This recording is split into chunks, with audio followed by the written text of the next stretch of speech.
Skin is a great gateway into looking after your general health. Introducing Dr. Thivi Maruthappu. She's the UK's first and only leading consultant dermatologist and nutritionist. And I see people often in the clinic and they're so scared to eat because they think it will make their skin worse. Sometimes I see people who've been on the pill for years and then they think, you know what, I don't want to be on this anymore. Dr. Thivi works as a consultant dermatologist at the renowned Cleveland Clinic in London. If you cut things out unnecessarily, you can become allergic to them later on. I think where to spend your money, you need a really good sunscreen. I've just kind of accepted the fact that around the time of the month, I'm waking up with a juicy spot. Yes. I did think I was going to grow out of that. Stress increases cortisol, and then that cortisol goes on to increase oil. I did not know that. Yeah, it's interesting, isn't it? Is there such thing as an anti-inflammatory diet? Is that it?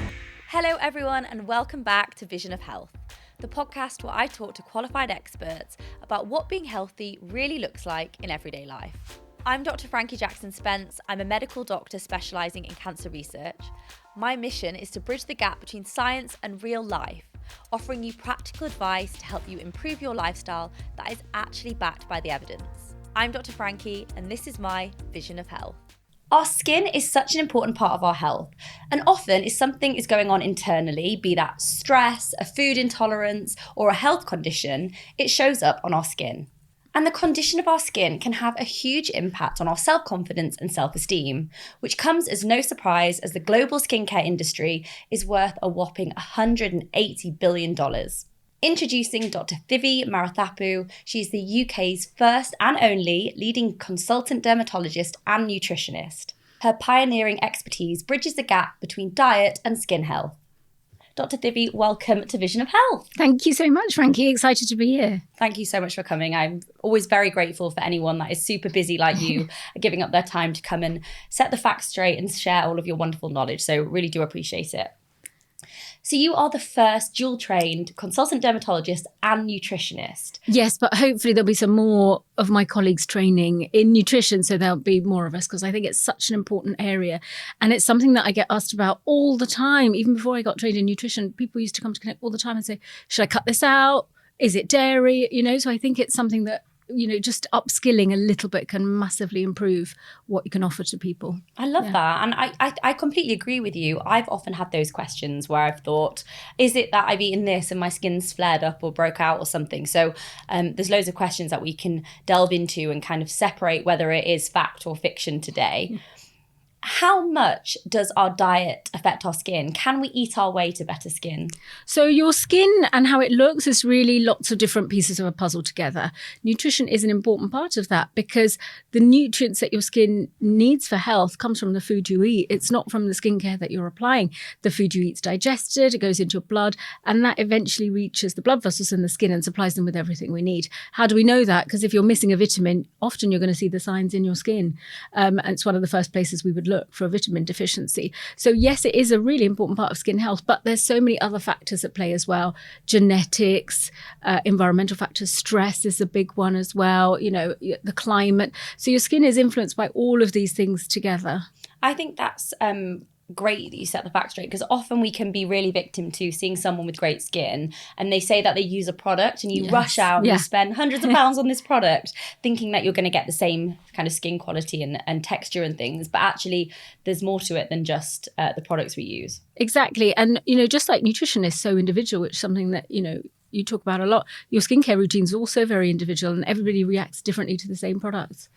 So you touched there on certain vitamin deficiencies can show up in our skin. Yes. What kind of things would that be? So it's usually sort of extreme cases. So if you don't have any oily fish or nuts and seeds in your diet, you can get very dry skin, essential fatty acid deficiency. If you've got low iron, which lots of women have, you can have dry, itchy skin and hair loss as well. So those are really common ones that we would see in the clinic. But there's also sort of rarer micronutrient deficiencies. So various B vitamins can give you rashes and things like that. But that's less common today unless you've got another medical condition. Really, most of us are not going to experience that.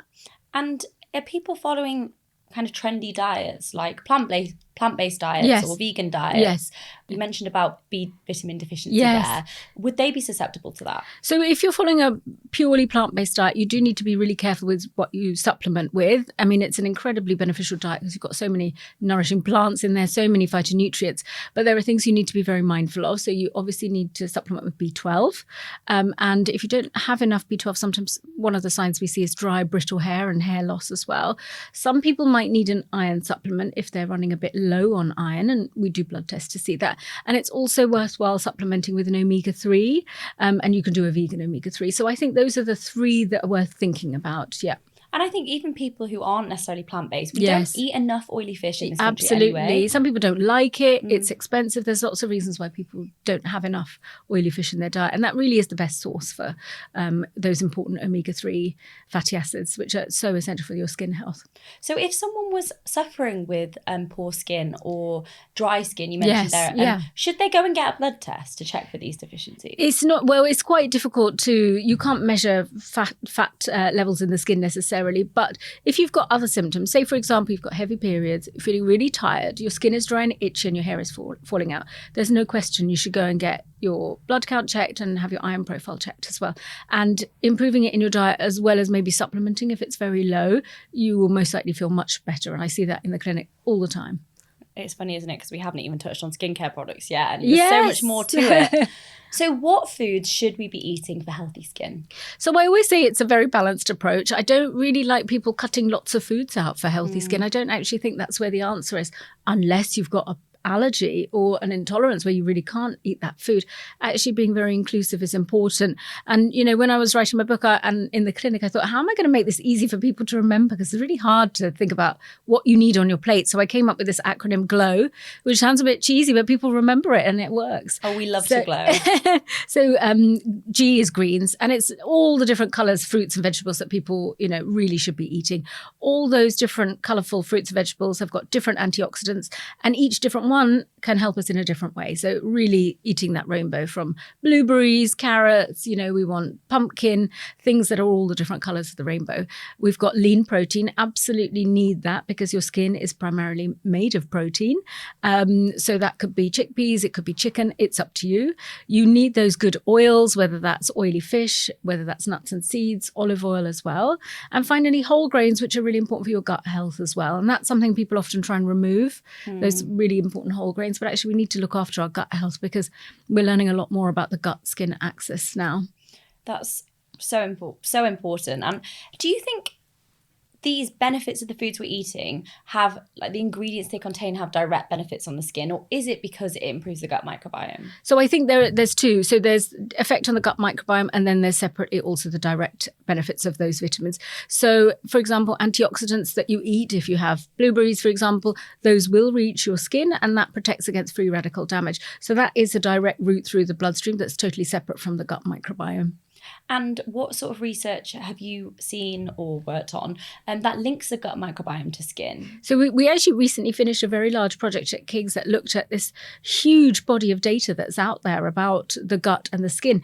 And actually there's a lot more out there than I think people realise. And looking, you know, through the literature, particularly for eczema, I think there's some really interesting data coming out on using probiotics, for example, to help to prevent eczema, particularly in infants. And I think we will get to the stage where we have a good strain of probiotics that will be helpful for adult eczema as well. Yeah, I think anything that's to do with our immune system, these inflammatory conditions like eczema or psoriasis or any other kind of inflammatory or autoimmune disease, I think we're going to see more and more evidence and supporting literature that the gut microbiome plays a role in that. Absolutely. And I think we're just waiting for skin research to catch up because there's a lot of data for sort of gut problems, IBS, etc. But the skin, we're a little bit lagging behind all the other research that's out there, but there is quite a bit and it's really interesting. And I think that's really important because sometimes we have these scientific theories that make sense. Yes. And you make a video or someone does a post on it and then everyone believes it to be true. Yes. But actually, I feel like we're really kind of fighting against that because sometimes whilst it can sound like, yeah, that makes perfect sense, we do need to wait for the literature before people start believing all of these things. What about for people who have normal skin and just want to improve the quality of the skin? Is the gut microbiome linked to that? Well, it's important for your general health, overall health and well-being, and your skin is obviously part of that whole thing. So you do need a healthy gut microbiome for skin aging in the long term, I'm sure, because the diversity of the gut microbiome is linked to healthy aging, and your skin is inevitably a part of how you age. So as well as your sun protection and using a nice antioxidant, having that balanced diet which supports your aging process internally is important as well. So antioxidants in our food, I always want to clear this up because I even find it confusing. Yes. Is there such thing as an anti-inflammatory diet? You could call it a way of eating, so an anti-inflammatory way of eating. So you're avoiding the foods generally which have pro-inflammatory effects, whether that's a refined sugar diet.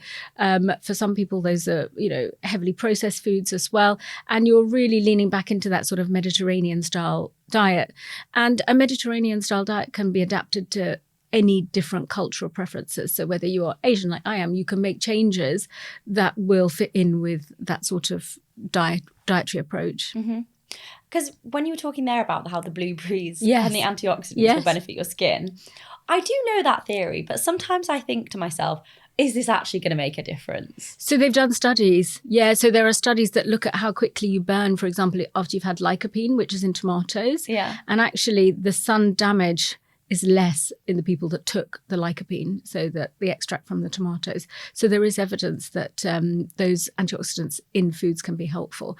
And although it's never going to replace sunscreen, it's a great adjunct in addition. And you're getting all the other benefits of eating that food for your general health as well. Yeah, absolutely. I have so many different guests on this podcast, and actually a lot of the advice is the same, but they're saying the same advice for their area of expertise. Yeah, like brain health. Exactly. Brain food is probably very similar to skin food, right? Yeah. And I think it just shows that if you engage in these healthy behaviors, you just get more bang for your buck. You might be doing it because you want to improve your skin, but you're also going to improve your brain, or you're going to improve your gut health, or your heart health and things. So it's really nice to hear that overlap, because it's quite cohesive, the message, isn't it? Exactly. And actually I think we should steer away from anyone that's saying something that is completely against the grain, because actually so much of our health is linked. So when we're engaging in eating these foods, how often do we need to be doing that? Because it can't just be a one-off. No, I mean, so I say look at the pattern of eating throughout the day. Did you get your greens, lean protein, oily fish, whole grains? Did you get your portions throughout the day? You need to be eating it on a regular basis. If you're having antioxidants, they actually do leave your bloodstream. So when they measure how quickly they leave, within a few hours, those antioxidant levels have dropped. So you need to be having them regularly throughout the day. I have to admit, I do give my dog a handful of blueberries every day because I really want her to live forever. So I'm like, you have those antioxidants. It's a very expensive habit. So with people suffering from acne specifically, I'm very, very lucky. I have never suffered with it myself. But when I've lived with friends at university and things, I've really seen the desperation that comes with acne, and just waking up another day and having a fresh breakout, and the confidence, the way it can affect confidence and self-esteem. We really do need to be taking acne more seriously for young people, and not just thinking it's like a rite of passage in teenage years. For people with acne specifically, what dietary changes could they make that's going to help? So acne is really, really a common condition. We see it all the time in the clinic. And as you said, it has huge mental health implications. So whenever you're making dietary changes in somebody with acne, you have to be really careful that doesn't then feed into those mental health issues that they may be having. If you've lost confidence and then you're trying to get control of your skin through a very restrictive diet, you can get really frustrated, especially if you're just keep cutting more and more foods out. And obviously that can lead towards a negative spiral. And I see people often with eating disorders in the clinic, and they're so scared to eat because they think it will make their skin worse. But the reason they're in the clinic is because the diet didn't help their skin. So I think with acne, there are some bits of research that are worth bearing in mind. We need to be mindful about refined sugar intake, and that is sort of sweets, biscuits, cakes, sugary fizzy drinks.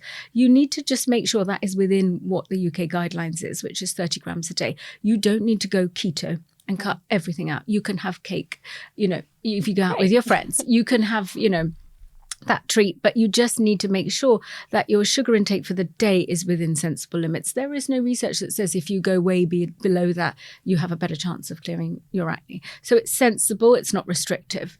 And then there is the theory and some data behind skimmed milk contributing to breakouts. And some people are sensitive to skimmed milk. It contains a hormone naturally in cow's milk. And for some people that can trigger breakouts. And it's definitely not a one size fits all. I have loads of people who, by the time they come to my clinic, most people have already tried all of these things already and their acne's still there. So if you wanted to find out, you could swap your skim milk for a fortified alternative. So fortified meaning make sure it's got calcium in it. And you only would need to do that for 4 weeks and you'd know. And if it doesn't make a difference, bring it back in. You don't need to cut it out in the long term. So I normally give that advice in the clinic, like just try it for a short period of time. If you notice any improvement, then it's worth thinking, whether this is something you need more long term. But you don't need to cut out the cheese and the yogurt. And some people are cutting out butter and all sorts of things like that. Actually, you need all of those. You need the calcium. You need it for your bones. So I think, yes, sugar in moderation, not completely exclude. And dairy, think about skimmed milk specifically if you want to reduce the amounts or swap it. And only for a short period of time. If it doesn't work, just bring it back in. So why is it skimmed milk specifically? Does it apply to semi-skimmed or whole milk, or is it just skimmed? The data is more convincing for skim milk because it has higher levels of a hormone called IGF-1, insulin-like growth factor 1, and we know that is involved in the acneogenesis pathway. There is less IGF-1 in semi-skim milk, even less in full-fat milk, and the way that you process dairy to make yogurt, cheese, etc., actually the levels of IGF-1 are very low in those foods. So I don't recommend removing those from your diet. I did not know that. Yeah, it's interesting, isn't it? I really thought it was all dairy. No, that seems to be the best data. The other thing that's got loads of IGF-1 in is whey protein powder. And obviously that might help when you're exercising and things. But we have lots of case reports of people, and I've seen people as well, who suddenly start exercising and start taking a whey protein powder and they get breakouts on their chest and back. So you can always switch to a plant-based alternative. Yeah, and you can actually just get enough just protein from whole foods. Yeah, we really think that protein has to be like a piece of chicken. If you eat all of those whole grains and beans and things, you're going to get lots more protein anyway. Protein's a whole separate conversation. That's I think true. With the world has gone mad for protein. It's true. Going back to sugar then, I have definitely noticed that if I have a weekend or something where I'm eating out loads or maybe being a bit more indulgent than my regular day-to-day diet, I am just bound to wake up with a spot on my chin. Why is it that sugar does that? So that's only for some people. There are people who can eat sweets all day, every day and will not get a single spot. Those people are out there as well. So whenever you're beating yourself up about your skin and saying, oh, it's because I ate that biscuit, just remember those people are out there as well. So it's not necessarily that, it's you specifically and bad habits, which I really hate people to think that that's what they're doing. It's just that the way your body might be reacting. And when we eat lots of refined sugar, say, our insulin goes up. When our insulin goes up, again, that can trigger insulin-like growth factor. Other hormones can be affected, and that can increase oil production and acne, particularly we really see that sort of jawline acne as being quite typical. Yeah. Interesting. Yeah, because it's always the exact same place. Always here. And that mechanism must lend itself to similar why people with PCOS yes, exactly. get acne and breakouts. I assume it's to do with that growth factor pathway. Yeah, exactly. So that in PCOS, all that is heightened, which is why just having a moderate carbohydrate intake in somebody who has PCOS, lots of whole grains, being mindful about refined sugar is part of the management. And, there's really good information on PCOS and diet intake in the British Dietetic Association got a very nice leaflet on that, which I often use in the clinic. Actually, it's really good. So useful. And I think I just want to reiterate what you said about it's fine to try these things, but if you're not seeing benefit, then you don't need to continue Exactly, yes. What do you think about people trying these things all at once? Because you never know what's helping. Exactly. And sometimes people come in and they just keep removing more and more things and their skin's not getting better. I'm like, but it hasn't improved. She goes, yeah, but I'm kind of hoping that I'll find the thing that it is. And, especially with women, hormones are so important in our skin, how it looks. So while diet is important, actually, if your periods are, really giving your skin a hard time and you're getting breakouts just before your periods, yes, diet can play a role, but we need to look at other factors as well. I've just kind of accepted the fact that around the time of the month, I'm waking up with a juicy spot. Yes. And day to day, it's not something that typically Yeah. affects me. I did think I was going to grow out of that. That does hang around. So female adult acne seems to perpetuate a lot longer nowadays. But you can just adjust your skincare a little bit in those days running up to your period. You can use a little bit of benzyl peroxide wash, for example. Use a salicylic cleanser. You can start, if you know the area you're going to get the spot, you can preventatively treat that area.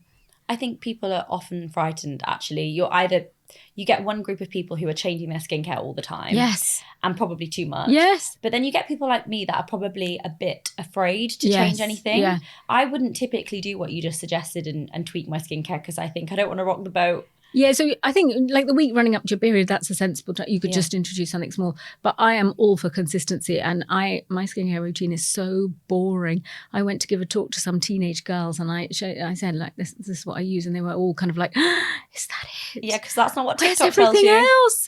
Oh my goodness, where's all your masks and your peels and all of this stuff? But actually, I think a simple, effective skincare routine, when you get it, it's golden. And actually, although you can try a new thing here and there, you should stick to that, really good routine. We're going to get onto skincare routines later. So anyone that's interested in that, keep listening. We touched on there about certain foods or ingredients that may trigger acne or less than perfect skin in someone who doesn't necessarily have acne. Yes. Not necessarily the best thing. What about for conditions like eczema? Yes. Are there specific foods that might make that worse? Yeah, so alcohol is a big one for eczema because alcohol contains lots of histamine, particularly wine, beer. They have lots of histamine, and my eczema patients often say when I have a glass of wine, I feel so itchy afterwards. And it's not that you're allergic to alcohol, it's just that your skin is so sensitive to the histamine in the alcohol that it makes you really itchy. So for eczema, I would say alcohol's a big one. And then, anything else for eczema, we always do food allergy tests. So that is something that has to be done. And I don't recommend cutting things out unless we've really looked into, is that food a trigger for your eczema? Because if you cut things out unnecessarily, you can become allergic to them later on. So it's really important not to sort of try and do allergy tests yourself online or anything like that. You need to have it done properly. Yeah. And I think not an allergy per se, but when people just cut out dairy, yes, it's a thing, isn't it, where you then become less tolerant to lactose. Absolutely, But yes. if you eat less and less, so people can actually make it worse for themselves Exactly. if they do these things without guidance. But hopefully following advice like this will help clear that up for people. Just going back to sugar really quickly, I just had a couple more questions. I saw something on social media about sugar destroying collagen. Oh, yes. Yeah. So that's partially true. So a very high refined sugar intake can cause glycation, which is stiffening of collagen fibers and contribute to skin aging in the long term. Does it outweigh, sunbathing? No. Sunlight is still the number one factor when it comes to skin aging, but it is important, and if you think your skin is glycating, what else is glycating as well? What about your cardiovascular, etc.? So being mindful about refined sugar intake, yes, that is important for the aging process in general. Yeah. And are all sugars equal? Because you get people that are fearing eating a banana. Absolutely. And I've never seen anyone have acne from grapes. You know what I mean? It's not the fruit. It will be, I have sometimes, during lockdown, especially I have people who are like, when I'm working at my desk, I just eat sweets all day. And I've got these breakouts, I never had them before. And so, you're having like 100 grams of sugar a day. You need to massively reduce that. And, there are some people for which that is really beneficial, but it's more about moderating it, being mindful of it. And, we can have, those nice sweet treats now and again, but you have to really know how much you're having. So, Pims, for example, or what's that orange drink that everyone has in the summer? Aperol Spritz. That's basically your sugar intake for the day in Aperol Spritz. I think there's like 28 grams of sugar in an Aperol Spritz. So you have to just think, you have to just think, where's it coming from? Is it added to my food, or is it, that kind of a fizzy drink that sometimes I want to have? Yeah, I would have blamed the alcohol actually if I'd have woken up after a summer spritz with some spots. But yeah, you're right. It could have been the sugar. Could have been the sugar, yeah. So why is it that sugar in fruit is different and not as bad? So when it's in that food matrix, the impact on our blood sugar overall is less. So that's why it seems to have less an impact. And it also comes with so many other good things. Like it's coming with the fiber, it's coming with all the other antioxidants. So those other beneficial things outweigh the impact that it would have. I love that. I think People really forget that. We got so obsessed with calorie counting 10 Yes. years ago that Yes. people were I don't eat equating- mangoes, you know. Yeah. Yeah. When you're right, all of the positive effects of the fruit Yeah. and the whole food is protective, I guess, against the sugar content. I think people do need to hear that. We got to keep saying that message. Well, and also I don't think there's any point cutting out the fruit when, you know, and then people come and they'll put on my table a very sweetened coffee that's got like 10 pumps of syrup in it and all the cream on the top. Yeah, but I don't eat bananas. But actually, eat the banana. Don't worry about the banana. And maybe have this once in a while, not as an everyday thing. So, yeah, I think it's being a bit clever about where you're getting it from. Yeah. What about collagen supplements? Yes. I'm interested in the data about like aging women for joint and muscle and bone density. But what about for skin health? Because a lot of people buy collagen supplements. Lots of people, and there is every different type of collagen supplement. I did a study on it, and I got sent like boxes of collagen supplements, and some are liquid, some taste great, some taste terrible, some are powders, some come in little cute bottles. There's everything you can think of. So what's the data behind it? It's interesting, actually. So when we're talking about these collagen supplements, what they are is not the big collagen that sits in your skin. They're little fragments of the collagen that's been broken down and made into a powder or a drink or whatever. And the studies that are out there have mainly been funded by the companies that make all these products, which is why everyone's always a bit skeptical. Oh, do they work? Do they not? Their results are positive. And if you look at all their results together, generally, there's an improvement in skin hydration. Some people see less fine lines and wrinkles, nail growth, which is quite a good objective measurement. So when you measure nail growth, it seems to be faster, and hair growth as well. So there seems to be good data from it, but bear in mind where that data has come from. And how does it work? Well, it's not Lego. It's not like these little bits of collagen then find each other in your skin and kind of make collagen all over again. It's we don't fully understand how it works, but those collagen peptides, there's data to show they do get absorbed. So they are in the bloodstream. You can measure them.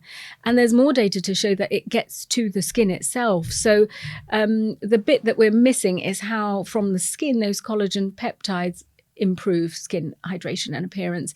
And it may be, you know, collagen peptides, we've used them in skincare for years because they do stimulate collagen production. And it may be that it's just stimulating your own body to produce a bit more collagen and the fibroblasts which make collagen, just kicking them into action to produce a bit more. So I think there is some data for it. I think if you're interested in it, try it, but measure. So look at your nails. Do you need to do your nails more often? Is your hair, do you need to dye your hair more often? And is your, you know, take a photograph yourself, have a look in a month's time, in 8 weeks' time.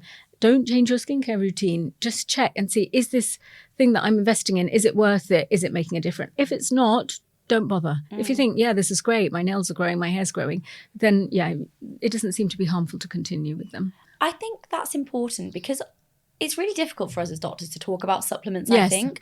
And I think they're unlikely to harm. Yes. But they can be incredibly expensive. Yes. And I think the average person can't afford the expensive skincare, the hydrofacials, the collagen supplements, and the expensive whole food shop. Yes. If you were to suggest someone spends their money on kind of one of those things, where would it be? Would it be on the food shop? Would it be on the supplements, the facials, or the skincare? I would do food and skincare. Yeah. And anything else is icing on the top. Yeah. You know, if you are going to be in front of the camera every day, you're going to need a hydrofacial every month. You're going to need top-up laser treatments every month. That's a whole different, that's your job, you know. For most of us who want to look good, but they don't want it to be their life and all their spend. They don't want their whole monthly spend to go on all of that.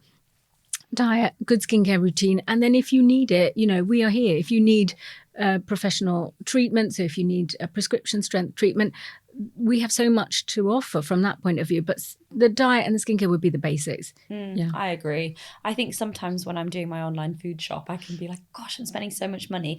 And then I think, well, you know what? I probably wouldn't bat an eyelid at buying a coffee. And actually, I've really reframed my mindset a bit to be like, this is an investment in my health, your not just my long-term skin health, but also my other kind of internal health as well. And I do see it as a good investment, spending money on good food and good ingredients. Yeah, you can be extravagant, but don't waste. So I do spend, you know, sometimes I really want like nice piece of fish or whatever, but I do not waste food. Yeah. I will find a use for everything in my fridge. So even if I spend a bit more on the food shop, I do not waste Yeah. food. I think it's really important to be a bit frugal with your food shopping that way. Yeah. It always ends up with some random pasta concoction for me. Yeah, with or random mix of soup, or vegetables. Yeah. No, that's great advice. I want to just go back to acne because I know some people will come to this episode for the acne section. We touched on how I get potentially hormonal or adult acne. What is the difference between teenage acne and adult acne? Is it just the stage of life? Yeah, it's whether it persists. So lots of us will have, those sort of 13 to 16, a phase of life where you kind of get forehead, around the nose, you're a bit more oily, and it goes with everything else that's happening at that time. And then it resolves itself. But there are many, many people who have adult acne. Female adult acne is something I see all the time in the clinic. Sometimes I see people who've been on the pill for years and then they think, you know what, I don't want to be on this anymore. And then the sort of acne that might have been there in the background sort of makes an appearance again. So that's another situation that I see a lot in the clinic. And, you can get it again in another phase of life, around perimenopause. You could have had clear skin for like 2 decades and then the acne can start coming back again. So women and acne is a sort of lifelong story. It can really respond to different changes that are going on. It's hard to be a woman. It is, yeah.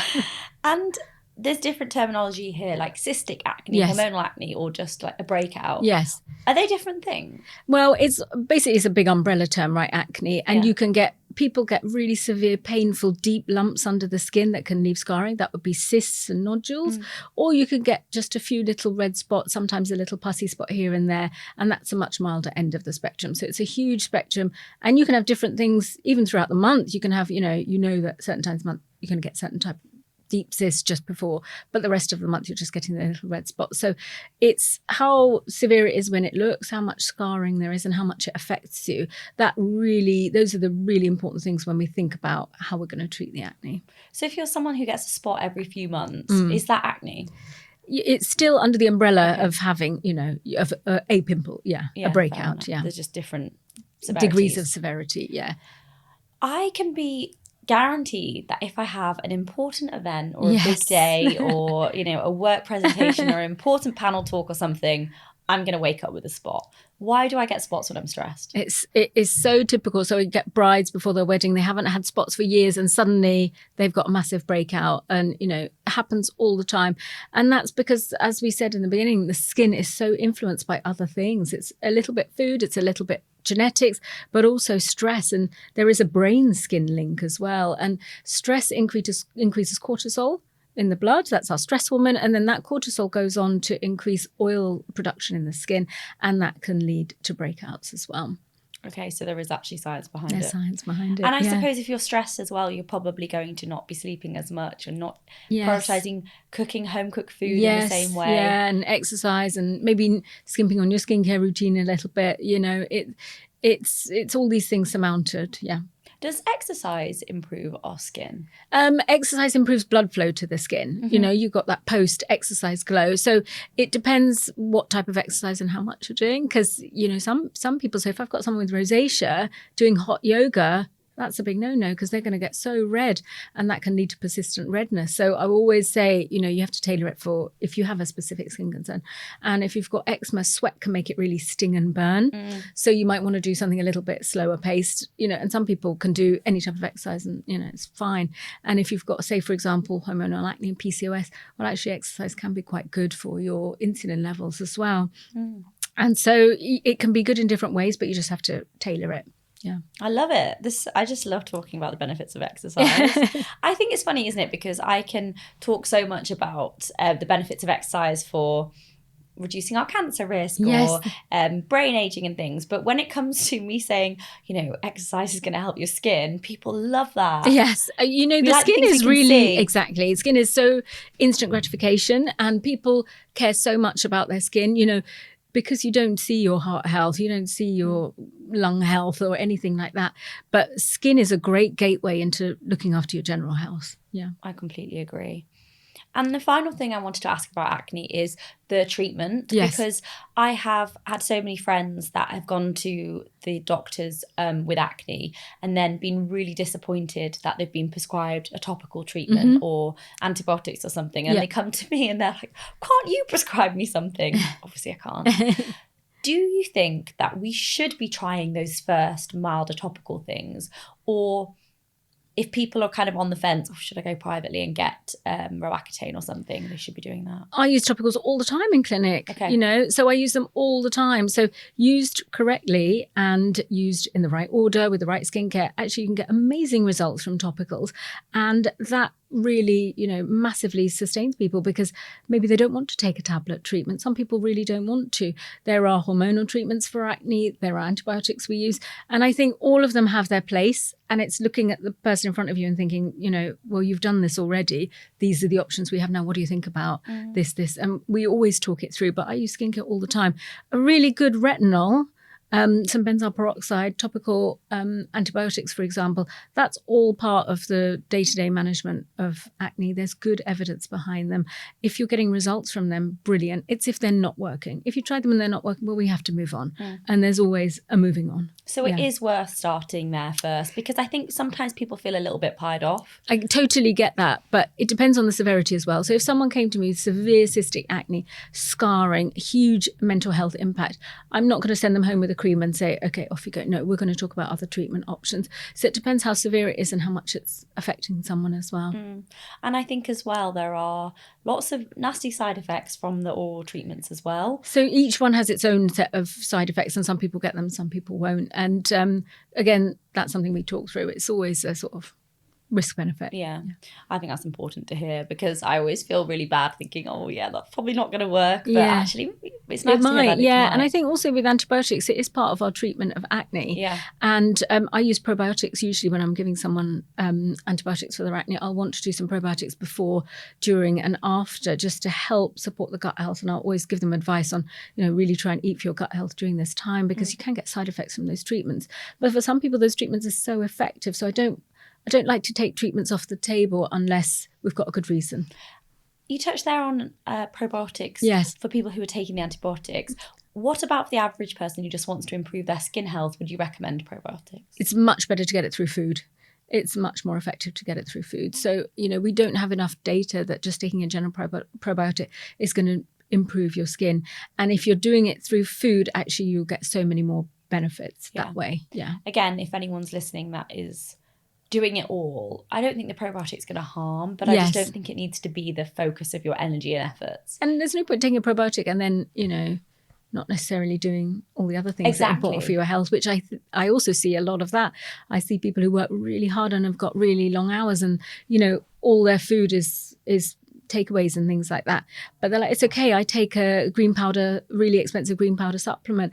And it's kind of, you have to get it through the food, That's the most important way of getting it. And I think some of the benefits of things like that is because if you are someone who is really motivated to improve your health, you're probably taking the greens powder or the probiotic or the supplement and improving your diet and spending a bit longer on and more effort into your skincare. Yeah. It's really hard to quantify which one is helping. Yeah.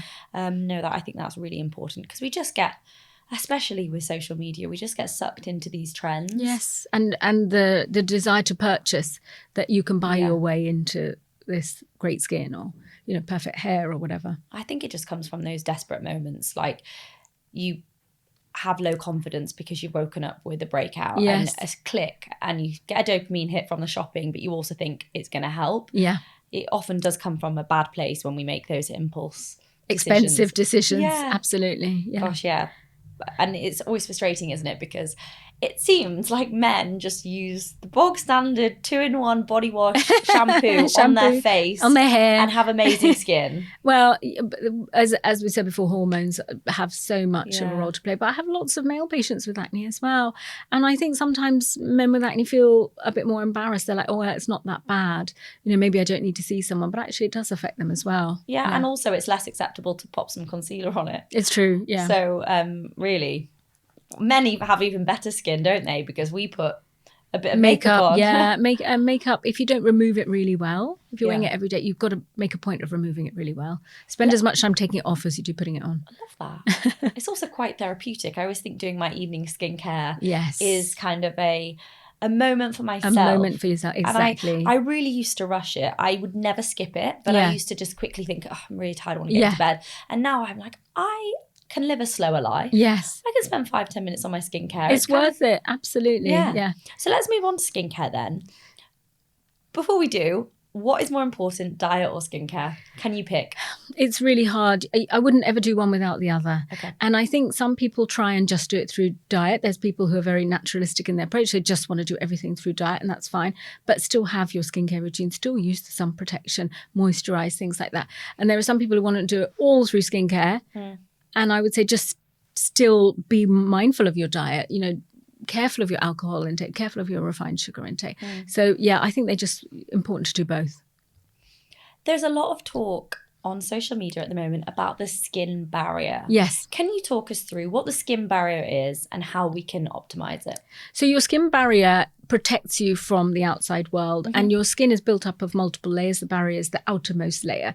And when your barrier is not working properly, and that can come from really harsh skincare, so using lots of acids or peels, using like a retinol that may be too strong for you, harsh weather, things like that can influence the skin barrier. Some people genetically have a weaker skin barrier, so people prone to eczema can have a weaker skin barrier. And when it's not working properly, your skin can become dry, irritated, everything stings that you put on, all your skincare is like burning. And so really to look after your skin barrier, simple routine, as we said, not too many actives, the right actives for you and whatever your skin concern is. And, making sure you use the appropriate makeup removal as well at the end of the day. So not too harsh with removing it.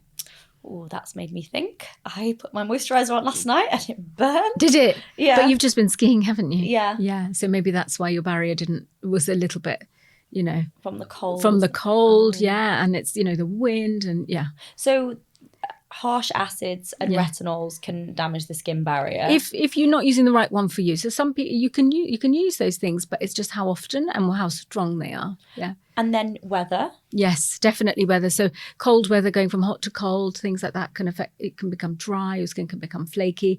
And, if you take your makeup up, you need to take it off gently. So if you're scrubbing away at your skin, really aggressively with a flannel or muslin cloth or something like that, then that can irritate as well. So you just have to, just be gentle. I come from the generation of St. Ives face scrub. Oh, yes. I can't believe we used to do that to our face. I know, but it smells the bursting so good. beads. Yes. And now I don't ever do. No, it's like sandpaper for your face. I know. Yes. So would you recommend a topical exfoliation? Or? You can do it like once or twice a week if you need to. So if you're prone to congestion, it's something to do maybe once or twice a week. I don't recommend a daily acid exfoliant unless your skin is really able to tolerate it. And there are people who can handle it, but a lot of the people I'm seeing in the clinic, it's not suitable. Yeah. And is a retinol an exfoliator? It does exfoliate, but it's doing so many other things at the same time. Its primary role is increasing cell turnover and improving collagen production and reducing oil production. So it's kind of like this miracle wonder treatment. Pigment, it does everything. It's great. It's really good to have that in your routine. I have really noticed a benefit from retinol. Yes. But I do wonder at what age people should be starting a retinol. So I think it depends on, where your concern is. If you're using it for acne, you can start it from much younger, in your teens. If you're using it for anti-aging, then I think, you can wait like late 20s, I think, or early 30s even. You can start to think about a mild one and then, gradually work your way up. You may need a prescription strength tretinoin much later on in life. So I have women in my clinic in their 40s, 50s, 60s who are using prescription tretinoin for skin rejuvenation. And those are much stronger than the ones you're going to get over the counter. And at what point should you increase the strength? Because it kind of feels like we're sold this ladder. Yes. And I sometimes, I actually use a tretinoin from a prescription service. Yeah. But I sometimes think, well, I've been on this one a year. Shouldn't I be going up? Well, if you're happy and it's working, yeah, it's money in the bank. Keep going. So you don't need to increase? You don't need to unless you stop seeing results. If you plateau, like if you're seeing, breakthrough pigmentation, for example, or uneven texture, then you might need to go up. But if you're not, there's no harm in staying where you are on the ladder. Absolutely. It's doing its job. Okay. Yeah. I think that's good to know because it always does feel like we should be doing more. Yes, I know. And they sell them in that way as well, different strengths. Yeah. Yeah, it's sold to you like a ladder. And I do think, when's my turn to climb up the ladder? So how should we build our skincare routine? is there like a certain order we should be using these products in? So I think twice a day. And some people don't like a morning cleanse. I think a morning cleanse is quite good actually, because you want to take off all the night products so that your day products can work. And I think a morning cleanse depends on your skin type, whether you're going to go for a balm, a foam, a gel, something like that. And so follow your morning cleanse. I think it's good to use a morning antioxidant. So a good vitamin C would be great. Sometimes the green tea ones are really good as well. And then top it off with a moisturizer and SPF. And I think that's a really good, simple morning routine. And your nighttime routine really can be tailored to whatever your skin concern is. So, for example, if you've got pigmentation, you'll do cleanse. You can do a bit of a mandelic acid, for example, which is great for pigmentation. And then you'll top that off with a moisturizer. If it's acne, you could have retinol. You could have a blemish control salicylic acid.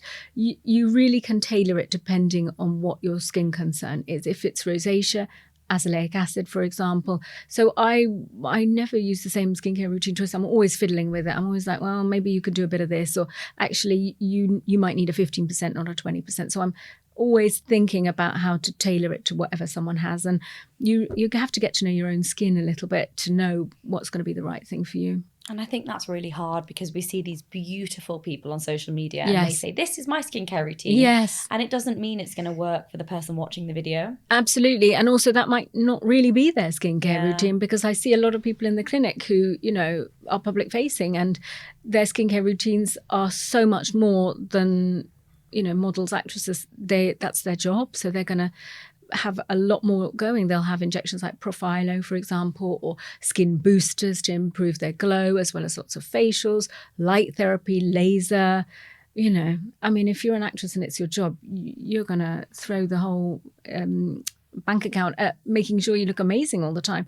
And so sometimes it's a little bit disingenuous when you see someone really famous saying, this is my cream and this is why I look like this, and that person is having so many other things that's got nothing to do with that cream. I really appreciated one of my friend's honesty once, because she just looked incredible. She always does. And I said to her, what skin products are you using? And she was like, Botox. Like that smooth forehead, like makeup sitting really nicely. I was like, thank you for the honesty, because I would have bought whatever cream you told me to buy. And it's really easy to fall for that on social media because you don't know the rest of the story. So are expensive skin products better? Because I'm mixed opinion on this. So I think you can go high-low, like with clothes, right? So I think there are certain products from cheaper brands that are so good, I never go for the more expensive ones. So for example, cleansers. I've got some really nice cleansers that I love that are not, breaking the bank. And those are cleansers you're rinsing off. If it's a nice experience and you want to smell it and all the rest of it, you can go for a more pricey one. But if you want a simple, effective cleanser that takes off your makeup or, is for acne, etc., there are lots of economical brands. I think where to spend your money, you need a really good sunscreen. Yes. Very good sunscreen, because that is doing so much for you in the day. And if you have a pigment concern or a specific concern like rosacea, finding a very good, either a serum or a treatment cream for that, that's where my money would go. Mm-hmm. I kind of am under the impression that anything you're washing off probably doesn't need to be super expensive. It doesn't need to be. And even your moisturizer that you're using after your treatment serum or a treatment lotion, even that doesn't need to be very expensive either. It's the one with the actives that you need to be really good quality, properly formulated and tested to know that it will actually enter the skin and do whatever it's meant to deliver. Yeah, and I think it's, you can walk into a supermarket and you'll see something like vitamin C cream. Yes. But actually you'd be better using that sort of thing in a serum. Yeah, a really good vitamin C serum in the morning, I think that's excellent. And all skin types, it suits all skin types. I don't find that it irritates many people unless you've got the wrong formulation. But we don't need to be looking for like a vitamin C cleanser or a vitamin C moisturizer. No, it's better to just let it do its job. Yeah, like let your cleanser just do the job of cleansing. Yeah, it doesn't need to have all these added. No, not at all. It's just marketing, isn't it? It doesn't stay on your skin. Yeah. You don't want it to dry you out. So you want, if you're prone to dry skin, you want a hydrating one. Or if you're acne prone, then you can use one with, blemish fighting ingredients. You'll leave that on for a little bit before you cleanse it off. Mm-hmm. So SPF is the number one product, is it for you? I think, yes. I think because it's really the best preventative thing we can do. Yeah. And, there are studies that show it can help to reverse signs of aging and pigmentation as well.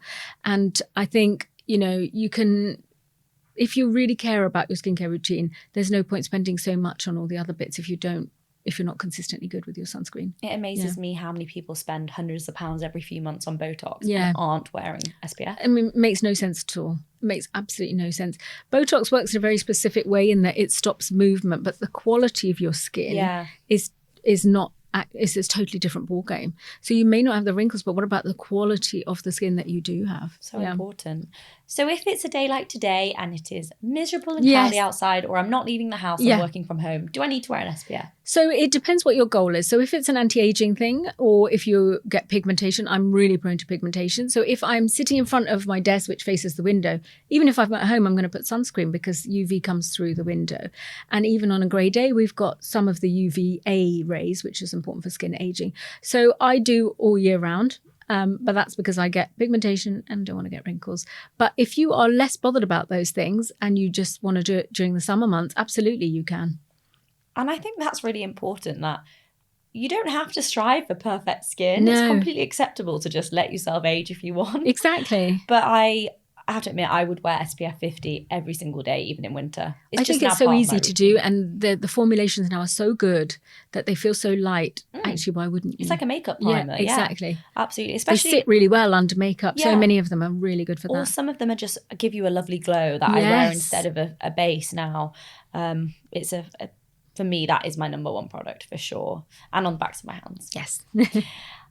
Is there any evidence for at-home LED? So there is, and I do like at-home LED. I think they're quite good, actually. I think red light's good. I like it for rosacea in particular. It can be anti-inflammatory if you've got acne and spots, and it can generally be a little bit glow giving, and I can't quantify how much glow you'll get, but they are good treat. I do like them. I have a red light machine. I do it myself at home, and I think blue light, you've got different wavelengths. You've got red, blue, green is more for pigmentation, and blue light, some people find it helpful for acne. When I was working in the NHS years ago as a junior doctor, we had blue light machines that we would use. And then obviously with loads of cuts, those machines went. So we saw excellent results with those machines, but they were very strong, much stronger than what you could do at home. So the precedence is there for using blue light in the treatment of acne. And do you think these at-home red light ones, they're quite expensive? They're quite expensive. I always wonder, are they strong enough, or would I be better using this money to get a few facials over the year? Well, they are good if you do them. The problem is, how many people have got one that just lies in the cupboard because they can't be bothered to do it? Yeah. So if you think you're not going to do it, then go and have it done somewhere. You can always go and try a bit of red light in a spa salon and see if your skin enjoys it. And if it does, then you can think about investing it. But it doesn't work if it's in the cupboard, basically. But the home ones are strong enough? Yeah, they've been tested to work. So they have been tested to deliver some degree of results. But you do have to use it consistently. It's usually like 10 minutes a day, 5 days a week. That's a lot. It's a lot. And, lots of people won't want to do it that much. And some people, they don't see the results, actually. Some people buy them and they just think, well, this is a waste of money. It didn't help. Yeah. Final question. Well, it's not my final question, but my final question on skincare. Is preventative Botox a thing? Yes. So the reason that people often will want to have Botox is to prevent that movement that can contribute to fine lines and wrinkles.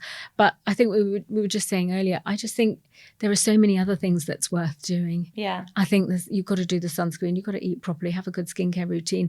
And there's no point going on drinking loads of alcohol and then going and having Botox done and thinking that's going to solve all your issues, or using a tanning bed or anything like that. So I think, some people do want to start really early. I don't do Botox treatments myself. I don't deliver them.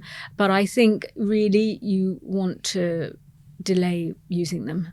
Because use it, when you start seeing the first signs. People use it and they think, well, it'll stop me getting wrinkles. And I always think, well, you're not going to know if you're getting wrinkles anyway, because you're probably just going to keep up with it. Yes. It's hard to stop, I think. Yeah, I would imagine that if you get it and you think, well, this is going to stop me getting wrinkles, but you don't want to get wrinkles anyway, so you just have it again in 6 months' time. Yeah. You wouldn't really know. And make you think you might get away with smoking or something. I can get away with, other behaviours that have much bigger health implications because you've done it. So I think do everything else and then think about if that needs to be a little added extra. Get the fundamentals at the pyramid. Absolutely, right yes. first. Yeah, people get the pyramid upside down. That's the problem. Absolutely, because what we're saying is not revolutionary. No. It's not sexy. It's like the basics. And I really think it needs people like us to just bring it back to basics, because you can get absolutely swept away by all these really exciting, shiny things and these cool videos. Yeah. And actually, the fundamentals work. And they're not that expensive either. Yeah. You know, they're quite accessible, all of the things that we're talking about. Yeah, it's Simple good. skincare routine, a balanced diet. And then you can add on top of that as you want to. Oh, it's great to hear. Takeaway messages. What are 3 simple changes that anyone listening could take away today to get their best skin? So think about this holistic approach. So I always think it's your diet, it's your skincare, but also your brain health, and how can you look after each one of those. So with your diet, as we said, glow, balance. It's all about balance. With your skincare, simple and effective for you, not necessarily what suits someone else. And when it comes to mental health and well-being, that could be a mindfulness practice. It could be exercise, whatever makes you feel just a little bit more grounded and a little bit able to handle everything else that's happening in your life. I think you have to remember that your skin can reflect any one of those things. So it's about balancing all of that together. Love it. And my final question I ask everyone at the end of their episode. What is your vision of health? What does health look like to you? Well, so when I think of health, I always draw on my patients and all that experience. And I have some amazing patients who are elderly. They're well into their 80s. They still do yoga. They tell me about what they eat. They have like yogurt with 5 different fruits in the morning, and, they're vibrant and they jump up the stairs. And that is my vision of health. I want to age like that. They may have tons of wrinkles. I couldn't care less. They feel good. They have a vibrant energy. They glow from this confidence that they have about life, and they've kept themselves fit and active their whole lives. And that is, I'd love to be like that one day. Yeah. Me too. Thank you so much for coming on Vision of Health. I hope that everyone enjoyed the episode. I really love talking to you. And Thanks, Frankie. Brilliant. That was great. Thank you. Thank you so much for listening to Vision of Health. I hope you've taken away some practical and realistic health advice that you can implement to improve your lifestyle and get clear on your vision of health. If you've enjoyed this episode, then please do let me know by liking the episode and leaving me a review. If you want to hear more from me, then make sure you're subscribed to the channel. And if you have any friends that could benefit from improving their lifestyle, then make sure you share the episode with them. I'll see you next time.